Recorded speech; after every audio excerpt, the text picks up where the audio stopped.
بسم اللہ الرحمن الرحیم۔ السلام علیکم ورحمۃ اللہ وبرکاتہ۔ آج ہم آپ کو ایک ایسا عمل بتانے جا رہے ہیں جو بہت زیادہ لوگوں کی شکایت ہوتی ہے۔ لوگ کہتے ہیں جناب نظر بد ہو جاتی ہے، تو اس کا کوئی علاج بتائیں۔ تو نظر بد کا بہت ہی تیر بہدف علاج یہ ہے کہ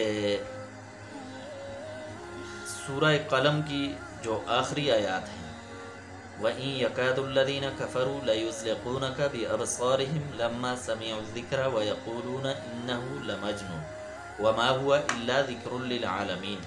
یہ دو آیات ہیں، ان دونوں آیات کو پڑھ کر 7 مرتبہ پڑھ کر یہ دم کی جائے پانی پر، اور وہ پانی مریض سے کہا جائے کہ اس میں سے 9 گھونٹ پیے، اور 9 گھونٹ اس طرح پیے کہ ہر گھونٹ سے پہلے بسم اللہ الرحمن الرحیم پڑھے گا، اور جو پانی بچ جائے اسے ایک بالٹی وغیرہ میں کسی ایسے کشادہ برتن میں ڈال کر اس میں اور پانی ملا کر تو اس سے مریض سے کہیں کہ وہ غسل کرے، تو اس سے غسل کرنے کے ساتھ ہی اس کا اثر ختم ہو جائے گا۔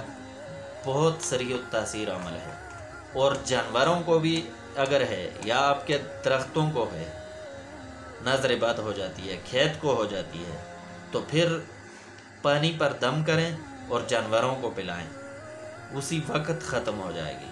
اور اسی طرح کھیتوں کو درختوں کو ہے تو ان پر یہ پانی پر دم کر کے وہ پانی چھڑکیں، انشاءاللہ اس عمل کی برکت سے نظر بد کا خاتمہ ہو جائے گا۔ اور یہ قرآنی علاج ہے، قرآن